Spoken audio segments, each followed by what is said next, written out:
How to start? Once upon a time... No. What I am going to tell you is not a fairy tale, but a true story that happened years ago. It was a beautiful summer. The sun was warm, and there were 10 of us who, instead of sunbathing by the sea, worked on the project that I want to show you in this video. They were the puppets for the the Bois musical, what was coming up in Paris, and we really enjoyed our work. The first email came on May 10. In the following emails, we learned what needs to be produced and in what quantity. Pictures and information flew between Prague and Paris until the end of June, before we got clear on what we actually had to start working on. So we had 2 months left for production, because at the end of August it all had to be in Paris for rehearsals. The premiere was planned for the end of September. And today it seems like a miracle that it actually happened. First, there were the 2D puppets. I drew designs of individual characters and called my friend Adam to see if he would like to participate in this project and make the puppets. I firmly believed that he would say yes. At his birth, God was very generous when he gave him the talent and the skills. And Adam said yes. We started working together. When the first wooden puppet was ready, we could start painting. My wonderful friend Carolina, who was born with a brush in her hand, helped me with this. I turned my living room into a workshop for the next 2 months. There was a bigger table and more space around. And one big party started.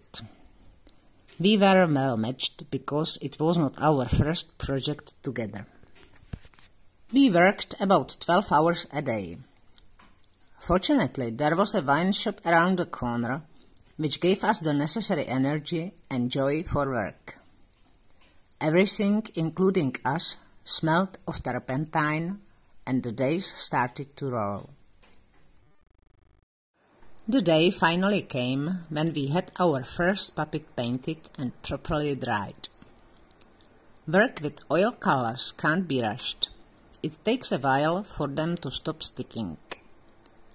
Adam demonstrated more of his magical skills, and Carolina assisted him. It went well. My desk could rest that it survived the moment, and the merchant with the donkey could look forward to us giving him the strings. Well, it was taking time, and Carolina was slowly losing her patience. It is not so much fun standing and jetting the puppet firmly, not getting the way when someone makes the 5th knot from the 9th thread.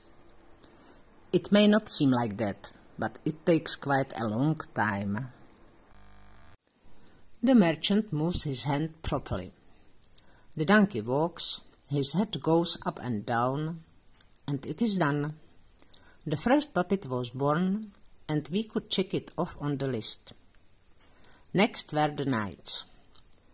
The puppet was made so that the puppeteer could raise all his 3 arms with shields and halberds in one motion, or move the legs of all the knights simultaneously.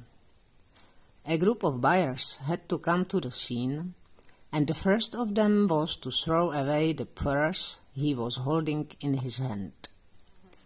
The beggar and the man with the little girl were only supposed to come and do nothing at all. Just such a bush on the scene. At the end of June, Scott flew from Paris to Prague. I took him to Zdars and his son's workshop without giving any rest. There we put our heads together and agreed how the marionettes would be made. They were supposed to be images of the actors who played the main characters in the musical. Surprisingly, the requirement was that they should really look alike, no stylization or caricature, but true portraits. As a result, Zdar decided that the heads would be made of clay, and when these models were approved, they would only be cast from synthetic resin. The rest of puppets were cut from linden wood. They were supposed to be hung on wire, not just strings, because the actors who were supposed to control them were not professional puppeteers. It was a very wise decision to make the heads out of clay, because the French production stuck to every detail and did a little remodeling. It wouldn't have been so easy with wood. 4 people worked together on the puppets. It was just a blast, and today I admire Zdar and his boys just as much as I used to then. Thanks to their performance, we were able to take away the first 3 puppets for painting after a few weeks. For a moment I wondered if I should put this lot in the back seat and buckle up when they were so realistic. I took the risk and hoped that the cops wouldn't stop us and splash them in the trunk. And we were back in our workshop, because it was hard to call it a living room after those weeks. The rather tedious work began. We had exact requirements from the production on how the puppets should look. We painted according to the photos what we had in computer. Robin was quite a treat.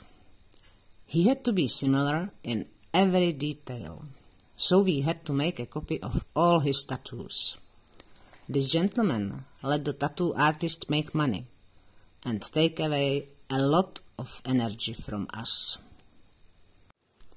To take matters worse, he had a bow in his hand that he was supposed to be able to shoot with. For a human it is not such a big problem, but for puppets it's a little harder.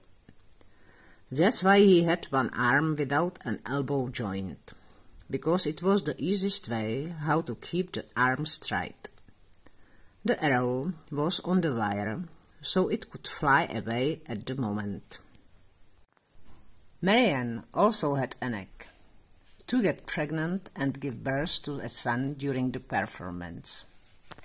It's quite common for people, but puppets usually don't do such things, so we couldn't expect cooperation from the wooden Robin. Zdar invented a mechanism to make it happen to our Marianne, and so baby Adrienne was born. It may seem to you that something was missing from Dima's book. In fact, the musical was a very loose adaptation of this book. I will honestly admit that when I saw the show in Paris, I had no idea what it was about because of my inability to understand any French. I read Robin Hood several times as a child and mourned his death. The remaining 2 puppets were Tuck and Little John. They didn't have any gimmicks or complications. They were simple classic marionettes. The last one was Vaisy. I am not sure about the pronunciation of the letter's name or even who it was in the book. Anyway, I am sure it was not entirely easy with him, because it was not clear until the last moment what his hair would look like, and we couldn't finish the puppet. In the end, this rough image won.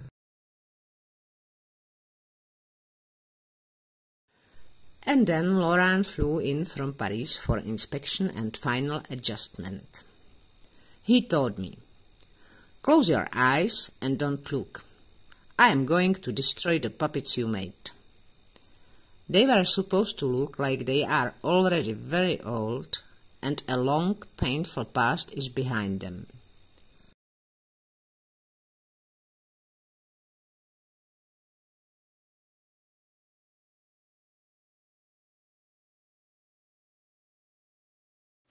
The mechanical horse was supposed to sit on the back of a huge horse structure, and the shadow of its running silhouette was to be reflected on the back wall of the stage. His mane and tail were supposed to blow in the wind. Zdar first made a plywood model, invented a complex mechanism that controlled the legs, connected all the pulleys with chains and wheels, and tested which type of trot would be the best. When the choice was made, the horse was cut out of plywood, to which a 3D profile was assigned.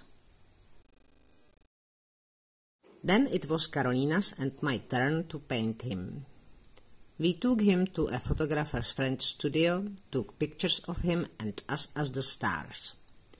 We were a little tired of all this, but we were happy princesses. And then the horse with precise instructions could have shone in Paris. He could have, but it didn't happen. In the end he was never used, and his hopes for glory were over before they even began. Such things also happen. Scott explained all the requirements, what the mannequins were supposed to do and how they were supposed to look. Both stars specified them, and it was time to start. The construction were a quadruple. The fifth figure was an actor who was supposed to control them and move them around with the help of sticks. The original idea was to make the figures out of polystyrene. This ultimately proved impossible, given what the figures had to do and endure. Therefore molds were finally made, and they were cast from laminate. Fortunately, it was a beautiful summer, and we could work outside. So all workers in the workshop survived without hallucination and altered states of consciousness. The cast parts of the bodies were assembled into the first structure, and the momentum test could begin. It passed. Additional figures of ladies in waiting could be installed in the 3 remaining structures. Laurent brought face masks, 3 complete costumes and shoes from Paris, to test they would fit. The rest was then dressed in Paris. It didn't make sense to take them all to Prague and then send them back. The next test was with almost finished puppets.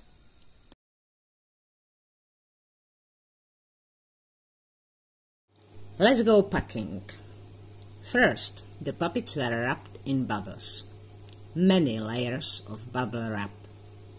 Then they would be wrapped in cardboard, just to be sure. And social contacts would be encouraged a little with those who would be battling in a really precisely packed shipment in France. No, it is not the hidden body of a dead mobster. I believe it made a few people nervous at the airport, but Laurent enjoyed it.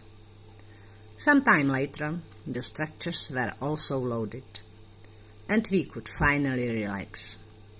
Posters were already being printed in Paris, and the big premiere was about to take place. And this is what it looked like there. If you would like to see more, you can find the complete show on YouTube.